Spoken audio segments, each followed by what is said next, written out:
ಏನು ಕಾನೂನಿನಲ್ಲಿ ಏನು ವ್ಯತ್ಯಾಸಗಳಿದ್ದಾವೆ, ಏನು ವಿಚಾರಗಳನ್ನು ಅಡಗಿಸಿದ್ದಾರೆ, ಯಾವ ರೀತಿಯಲ್ಲಿ ನಾವು ಪ್ರಕ್ರಿಯೆಗಳ ಪ್ರೊಸೀಜರ್ನ ಫಾಲೋ ಮಾಡಬೇಕು, ಮತ್ತು ಯಾವ ರೀತಿ ಕಲಾಂಗಳನ್ನು ನಾವು ಅಫೆನ್ಸ್ಗಳನ್ನು ನಾವು ಅಟ್ರಾಕ್ಟ್ ಮಾಡಿ ನಾವು ಕೇಸ್ಗಳನ್ನು ರಿಜಿಸ್ಟರ್ ಮಾಡಬೇಕು, ಆ ಪ್ರಕ್ರಿಯೆಗಳನ್ನು ಯಾವ ಯಾವ ಅಫೆನ್ಸ್ಗಳಲ್ಲಿ ಯಾವ ಯಾವ ಸೆಕ್ಷನ್ಗಳಲ್ಲಿ ನಾವು ಅದನ್ನು ಜಾರಿಗೆ ತರಬೇಕು, ಅನುಷ್ಠಾನಕ್ಕೆ ತರಬೇಕು ಅಂತಕ್ಕಂಥ ವಿಚಾರಗಳನ್ನು ಈ ದೇಶಾದ್ಯಂತ ತಿಳ್ಕೊಬೇಕಾಗಿರ್ತಕ್ಕಂಥ ಅನಿವಾರ್ಯತೆ ಮತ್ತು ಅವಶ್ಯಕತೆ ಇತ್ತು. ಹೌದು.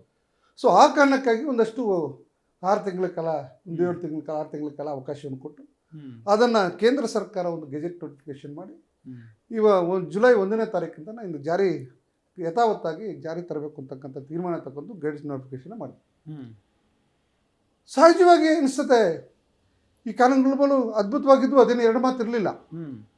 ಅದು ಒಂದು ತೀರ್ಮಾನವನ್ನು ನೇಟಿವಿಟಿಗೆ ತಕ್ಕಂಗೆ ಒಂದು ತೀರ್ಮಾನವನ್ನು ತೆಗೆದುಕೊಂಡಿದ್ದಾರೆ. ಮತ್ತು ಸಹಜವಾಗಿ ಯಾವುದೇ ಒಂದು ಕಾನೂನನ್ನು ಅನುಷ್ಠಾನಕ್ಕೆ ತರುವಂಥ ನಿಟ್ಟಿನಲ್ಲಿ ಸಹಜವಾಗಿ ಸಮಸ್ಯೆಗಳನ್ನು ದೂರತಕ್ಕಂಥ ನಾವು ಕಾಣ್ತೀವಿ. ಬಟ್ ಎಷ್ಟು ಮಟ್ಟಿಗೆ ಎಫೆಕ್ಟಿವ್ ಆಗಿ ಈ ಒಂದು ಕಾನೂನುಗಳನ್ನು ಅನುಷ್ಠಾನಕ್ಕೆ ತರ್ತಾರೆ, ಎಷ್ಟು ಮಟ್ಟಿಗೆ ಈ ಅಧಿಕಾರಿ ವರ್ಗ ಮತ್ತು ನ್ಯಾಯಾಂಗದ ವ್ಯವಸ್ಥೆ, ವಕೀಲರಾಗಲಿ, ನ್ಯಾಯಮೂರ್ತಿಗಳಾಗಲಿ, ಸಂಬಂಧಪಟ್ಟಿರ್ತಕ್ಕಂಥ ಅಧಿಕಾರಿಗಳಾಗಲಿ ಅಥವಾ ಸರ್ಕಾರದಲ್ಲಿರ್ತಕ್ಕಂಥ ಅಧಿಕಾರಿಗಳಾಗಲಿ ಯಾವ ಮಟ್ಟಕ್ಕೆ ಅದನ್ನು ತಿಳ್ಕೊಂಡಿದ್ದಾರೆ ಅನ್ನೋದು ಬಹಳ ಮುಖ್ಯ ಆಗ್ತದೆ.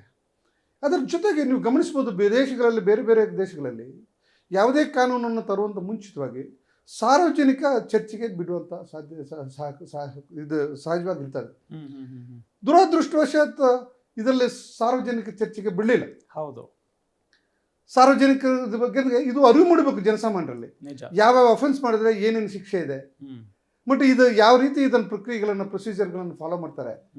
ಸೊ ಯಾವ ಪ್ರೊಸೀಜರ್ನ ಇವರು ಯಾವ ಕಲಾಂಗಳಲ್ಲಿ ಈ ಪ್ರೊಸೀಜರ್ ಫಾಲೋ ಮಾಡ್ತಾರೆ, ಯಾರು ಇದಕ್ಕೆ ಬಾಧ್ಯರಿರ್ತಾರೆ, ಯಾರು ಇದಕ್ಕೆ ಶಿಕ್ಷೆಗಳನ್ನು ಅನುಪಡಿಸುವಂಥ ಜನ ಇರ್ತಾರೆ.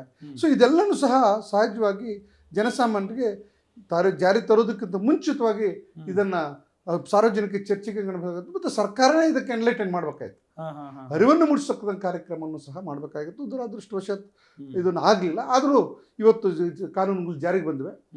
The ultimately decision of the legislators, the intention of the legislators is the most important thing is required to be noted here.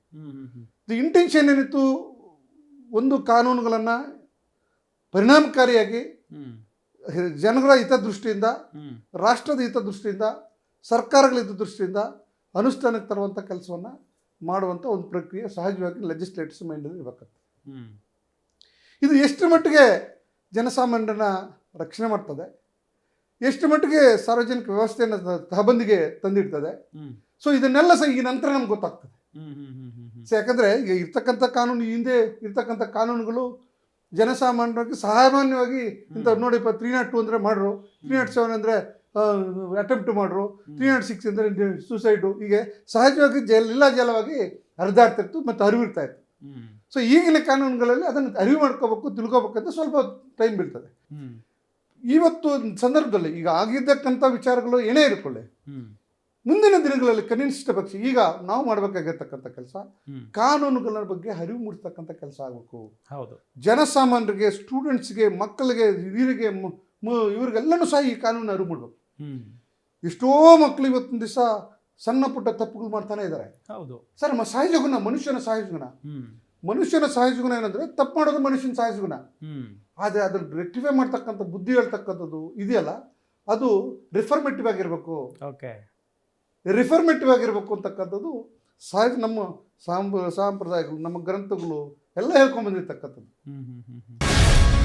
Guarantee news, ಸುದ್ದಿ ಖಚಿತ, ನ್ಯಾಯ ನಿಶ್ಚಿತ.